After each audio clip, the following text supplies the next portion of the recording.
Bismillahirrahmanirrahim. Assalamualaikum warahmatullahi wabarakatuh.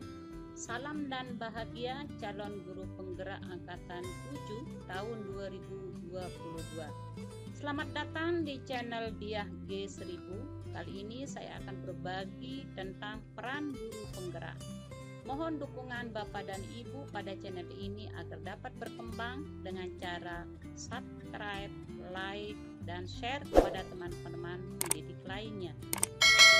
Baik, Bapak Ibu, kita akan mulai membahas tentang peran guru penggerak oleh saya sendiri, yaitu Ibu Halimatus Sa'diyah MPD. Ada 5 peran guru penggerak. Yang pertama, menjadi pemimpin pembelajaran. Yang kedua, menjadi coach bagi guru lain.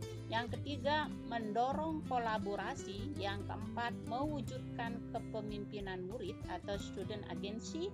Dan yang kelima adalah menggerakkan komunitas praktisi.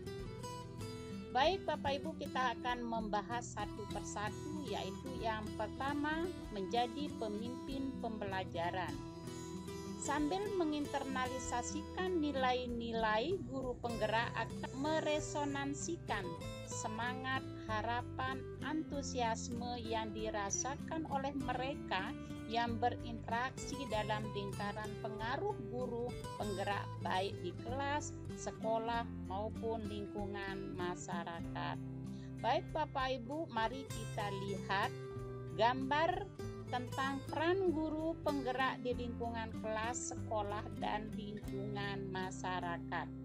Nah, Bapak Ibu, dilihat di sini yang pertama seperti yang saya jelaskan tadi, yaitu yang pertama adalah pemimpin pembelajaran, yang kedua sebagai coach bagi guru lain, yang ketiga pendorong kolaborasi, yang keempat mewujudkan kepemimpinan murid, dan yang kelima adalah penggerak komunitas praktisi. Dan ini saya ambil sumber dari modul paket 1 paradigma dan visi guru penggerak yang disusun oleh Kemendikbudristek. Baik Bapak Ibu, kita akan membahas yang pertama, yaitu peran pertama pemimpin pembelajaran. Pak Ibu lihat yang ini ya, ini adalah harapan, semangat, antusiasme, dan ini berada pada lingkungan atau peran yang pertama, yaitu sebagai pemimpin pembelajaran. Guru penggerak juga menjalankan filosofi Among Ki Hajar Dewantara. Yang ini Bapak Ibu ya. Ingarso Sung Tolodo, menjadi toladan, pemimpin, contoh kebajikan, patut ditiru atau baik untuk dicontoh oleh orang lain, perbuatan, kelakuan, sifat, dan lain-lain. Yang ini Bapak Ibu ya. Kemudian yang kedua, Ingmadia Mangun Karsa, atau memberdayakan, menyemangati, membuat orang lain memiliki kekuatan, kemampuan, tenaga, akal, cara, dan sebagainya demi memperbaiki kualitas diri mereka. Serta yang ketiga adalah Putri Handayani, atau mempengaruhi, memelihara, dan memprovokasi kebajikan serta kualitas positif lain agar orang lain bertumbuh dan maju. Guru penggerak pun mengadopsi kerangka berpikir inquiry apresiatif. Yang ini Bapak Ibu, inquiry apresiatif, dalam memimpin perubahan sehingga mereka lugas dalam mengemas pertanyaan-pertanyaan pemantik, dialog yang mengungkap potensi, kekuatan atau aset individu maupun sekolah demi pencapaian visi bersama. Dan masalah yang ini Bapak Ibu, inquiry apresiatif ini nanti akan Bapak Ibu menemukan pembelajaran tentang bagaimana menyusun bagja. Nah, ini akan pada modul berikutnya. Dengan menjalankan prinsip Among Ki Hajar Dewantara dan pola pikir inquiry apresiatif, diharapkan guru penggerak mampu menjalankan peran-perannya. Guru penggerak mampu menjalankan peran-perannya. Guru penggerak akan mendorong adopsi pemikiran dan tindakan strategis di tengah komunitasnya. Jadi, mereka akan lebih banyak membangun percakapan dan kapabilitas strategis komunitasnya, tidak cuma soal operasional dan teknis saja, Bapak Ibu. Jadi, dia akan menjadi pemimpin pembelajaran, juga berarti menjadi pemimpin yang menaruh perhatian penuh secara sengaja pada komponen pembelajaran seperti kurikulum. Nah, di kurikulum itu Bapak Ibu ada kegiatan intrakurikuler, ekstrakurikuler, dan kokurikuler. Proses belajar mengajar, refleksi dan asesmen yang otentik dan efektif, pengembangan guru, pemberdayaan dan pelibatan komunitas yang kesemuanya mendorong terwujudnya well-being dalam ekosistem pendidikan di sekolah. Dan ini Bapak Ibu ya. Jadi peran yang pertama sebagai pemimpin pelajaran itu, di samping dia akan melaksanakan nilai-nilai yang ada di guru penggerak, maka dia akan diharapkan muncul harapan, semangat, antusiasme, dan ini akan dilaksanakan dengan kolaborasi, inquiry, apresiatif dengan Among Ki Hajar Dewantara. Well-being di sini dimaksudkan adalah semua yang terkait dengan kondisi yang berpihak pada murid. Apakah kondisi tersebut sudah membuat murid nyaman untuk belajar?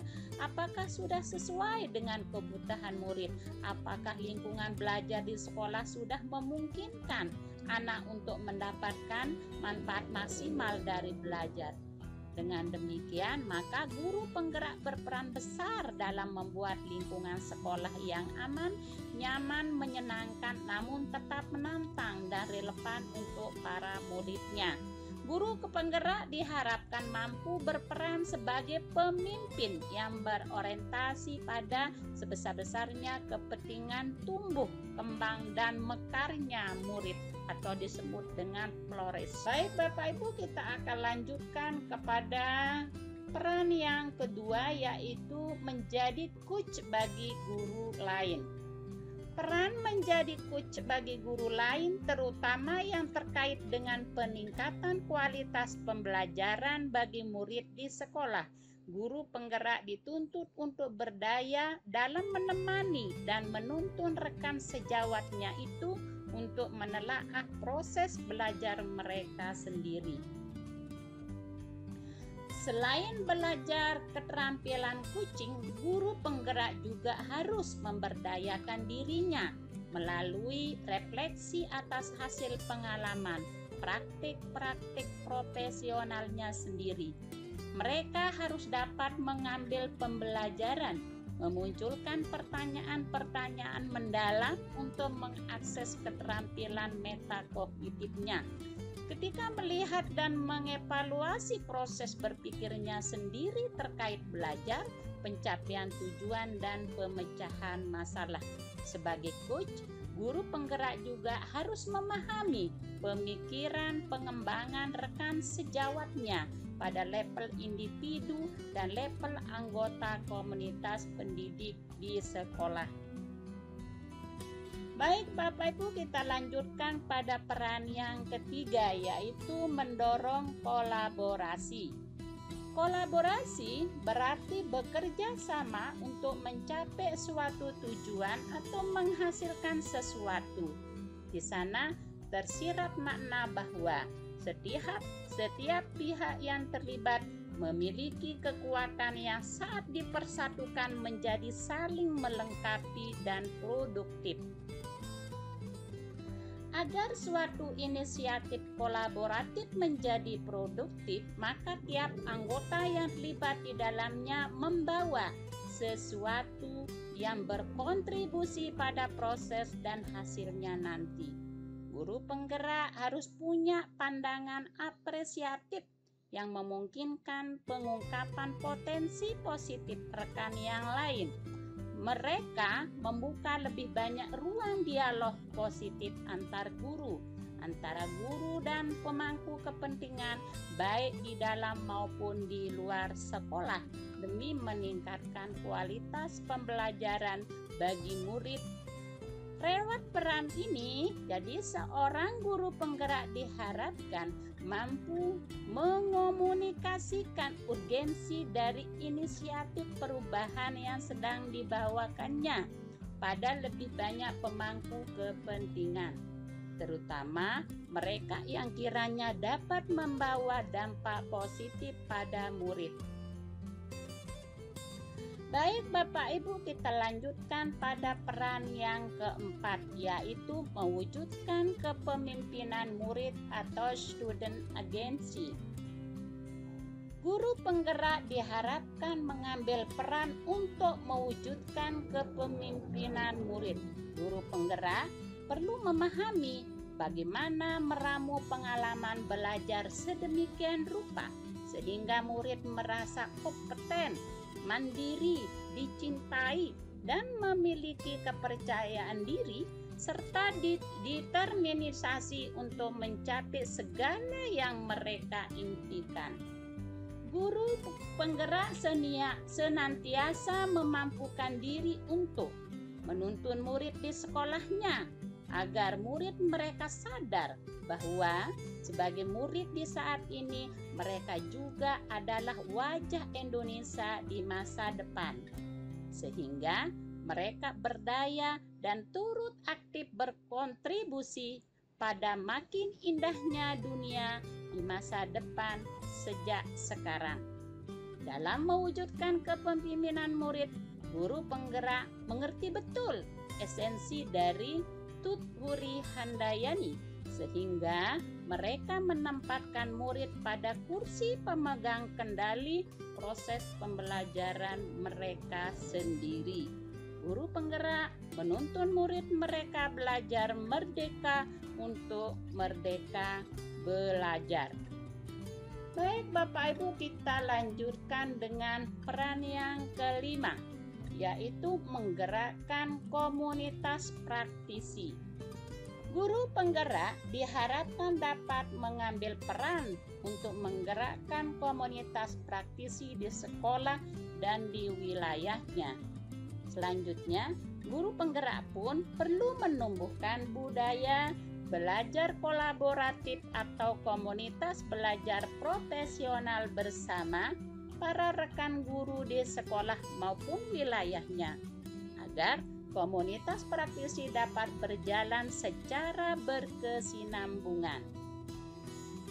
Komunitas belajar menjadi wahana perjumpaan profesional para guru sehingga terjadi dialog akademik, percakapan profesional, perencanaan strategis, diskusi teknis secara kolaboratif terkait dengan upaya peningkatan kualitas pembelajaran sekaligus membuahkan inovasi pembelajaran atau cara baru atau cara pandang baru yang berdampak positif bagi murid. Kerangka kerja lesson study atau merencanakan atau dalam kurung plan mengerjakan atau do yang kita katakan sebagai istilah do, melihat kembali atau see adalah salah satu banyak contoh kerangka kerja kolaboratif yang dapat digunakan untuk menggerakkan sebuah komunitas belajar profesional dan menghasilkan praktik-praktik baik. Banyaknya praktik baik yang dibagikan dalam komunitas tersebut akan menjadi bahan belajar bersama sehingga terus mendorong agar praktik yang dilakukan menjadi semakin baik. Sekian dan terima kasih Bapak Ibu, semoga bermanfaat. Wassalamualaikum warahmatullahi wabarakatuh.